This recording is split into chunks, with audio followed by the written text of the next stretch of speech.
নিজেকে special feel করাতে কখনো কখনো এই ধরনের ডিমের মালাই কোপ্তা কারি রান্না করে খাওয়া উচিত। আরবি কিচেন স্পেশাল ডিমের মালাই কোপ্তা রান্না করে দেখাচ্ছে আপনাদের। যেকোনো অকেশনে যদি কাউকে রান্না করে খাওয়ান, ট্রাস্ট মি সে মুগ্ধ হয়ে যাবে আপনার এই খাবার খাওয়ার পর এবং অবশ্যই আপনার কাছে রেসিপিও জানতে চাইবে।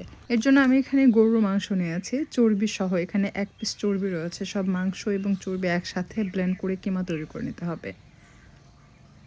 কিমা ম্যারিনেট করার জন্য আমি প্রথমেই ১ টেবিল চামচ আদা রসুন বাটা দিলাম, তাতে স্বাদ মতো লবণ দিয়েছি এবং দিয়ে দিচ্ছি ২ টেবিল চামচ বা ১.৫ টেবিল চামচের মতো টমেটো সস। সাথে দিলাম পেঁয়াজের বেরেস্তা, হাফ কাপের একটু বেশি হবে, এবং দিয়ে দিচ্ছি ১ চা চামচ খাঁটি গাওয়া ঘি। সেই সাথে কাঁচামরিচ কুচি দিয়েছে। ঝাল যে যার পছন্দ মতো কমিয়ে বাড়িয়ে অ্যাড করে নিতে পারবেন। আর কিমা করে কাটা পেঁয়াজ কুচি দিলাম, সেই সাথে ২ চা চামচ ধনিয়ার গুঁড়া, ২ চা চামচ জিরার গুঁড়া এবং ২ চা চামচ দিয়েছি গরম মশলার গুঁড়া। সবশেষে সয়া সস এবং ধনিয়ার পাতা কুচি দিয়ে মাংস খুব ভালোভাবে একসাথে মাখিয়ে নিতে হবে। বাইন্ডিংয়ের জন্য আমি এখানে বুটের বেসন ব্যবহার করছি। প্রথমে বুট খোলায় একটু টেলে নিয়ে তারপর সেটাকে গুঁড়া করে ইউজ করবেন। আমি এখানে প্রায় ৩ মুঠের মতো হবে বুটের বেসন ব্যবহার করেছি। ঝালের জন্য আমি এখানে ২.৫ চা চামচ মরিচের গুঁড়া দিয়ে সব কিছু একসাথে মাখিয়ে নিয়ে হাতের মধ্যে কিমা নিয়ে তার সাথে একটা ডিম দিয়ে, অর্থাৎ সেদ্ধ ডিম দিয়ে খুব সুন্দরভাবে মাংসের উপরে লেয়ারটা যেন একটু পাতলা হয় সেভাবে তৈরি করে নেবেন। সবগুলো এভাবে তৈরি করে আপনি চাইলে কিন্তু নরমাল ফ্রিজে ২-১ দিনের জন্য সংরক্ষণ করে রেখে রান্না করে খেতে পারবেন। যদি মেহমান আসে ২-১ দিন আগে এটা বানিয়ে রাখলে পরের দিন জাস্ট গ্রেভির সাথে রান্না করে সার্ভ করলেন। অথবা ১ দিন আগে আপনি গ্রেভির সাথে রান্না করেও গরম গরম সার্ভ করতে পারবেন। এই কোপ্তা ডুবো তেলে ভাজার প্রয়োজন নেই। অল্প পরিমাণ তেল দিয়ে জাস্ট গোল্ডেন করে ভেজে নিলেই হবে। কিছুক্ষণ অপেক্ষা করবেন, যখন নিচের অংশ লালচে হয়ে যাবে তখন উল্টিয়ে দিতে হবে। খুব সাবধানে এটাকে উল্টিয়ে পাল্টিয়ে নেবেন, তা না হলে কিন্তু ভেঙে যাওয়ার সম্ভাবনা থাকে।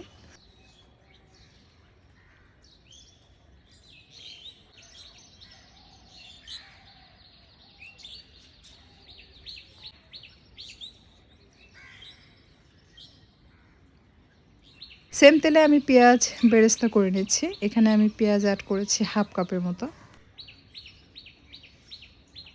পেঁয়াজ বেরেস্তা হয়ে আসলে অ্যাড করে দিতে হবে গরম মশলা। প্রথমে দিলাম জয়ত্রী ফুল, সাদা এলাচ, লং, দালচিনি এবং কালো এলাচ। কালো এলাচ মাঝখান থেকে ফাটিয়ে দিবেন।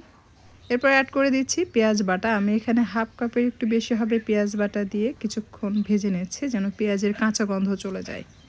এরপর অ্যাড করে দিচ্ছি ১ টেবিল চামচ পরিমাণ আদা রসুন বাটা দিয়ে আবারও এটাকে কিছুক্ষণ কষিয়ে নিব। বেশ কিছুক্ষণ কষানোর পর অ্যাড করে দিচ্ছি জিরার গুঁড়া ১.৫ চা চামচ, ধনিয়ার গুঁড়া প্রায় ১ টেবিল চামচের মতো, মরিচের গুঁড়া এটাও ১ টেবিল চামচের মতো বা একটু কম ঝাল যে যেমন খান সেটা বুঝে দিবেন।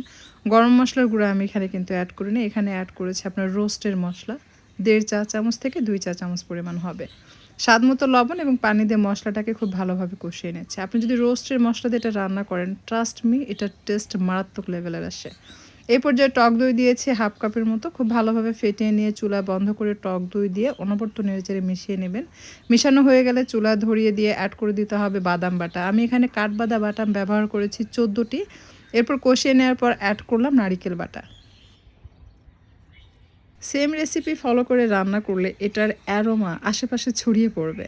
এ পর্যায়ে দিয়ে দিলাম ঘন দুধ, পৌনে ১ কাপের মতো দিয়ে এটাকে মিক্স করে নিচ্ছি। খুব ভালোভাবে মিশানো হয়ে গেলে অ্যাড করতে হবে গ্রেভির জন্য পানি। আপনি চাইলে পানিও অ্যাড করতে পারবেন, আবার চাইলে দুধ অ্যাড করতে পারবেন। দুধ অ্যাড করতে চাইলে অবশ্যই জাল করা রান্না করা দুধ হতে হবে খাঁটি। বাসি দুধ দিবেন না, তাহলে ছানা ছানা হবে, অথবা গরম পানি অ্যাড করবেন। ভালোভাবে বলক আসার পর একটা একটা করে কাবাব ছাড়তে হবে। যখন কাবাব ছাড়বেন এরকম ফুটন্ত গরম ঝোলের মধ্যে দিবেন না, তাহলে কাবাবগুলো খুলে যাবে। এ পর্যায়ে চুলার তাপ একেবারে হালকা রাখবেন। হালকা রেখে কাবাব অ্যাড করে হালকা তাপে রান্না করবেন। ধীরে ধীরে কাবাব সেদ্ধ হবে, খুলে যাবে না। তো আপনারা লক্ষ্য করলে বুঝতে পারবেন আমার চুলার তাপ বাড়ানো ছিল, বলক উঠছিল, যার কারণে কাবাবের কিছু অংশ খুলে যায়। সো আমি টিপসগুলো দিলাম, আপনারা ফলো করলে কাবাবের উপরে এগুলো খুলে যাবে না। খুব সুন্দরভাবে রান্না হয়ে গেলে সেই পর্যায়ে অ্যাড করতে হবে একটু চিনি, যেহেতু টক দই ব্যবহার করেছি যেন টক মিষ্টির টেস্টটা আসে। সাথে দিলাম আস্ত কাঁচামরিচ, খাঁটি গাওয়া ঘি, পেঁয়াজের বেরেস্তা এবং সবশেষে দিয়ে দিচ্ছি ক্রিম। আমি ডানো ক্রিম একটু দুধ দিয়ে ফেটিয়ে নিয়ে সেটা অ্যাড করেছি, কারণ এই ক্রিমটা একটু ঘন এবং থিক হয়।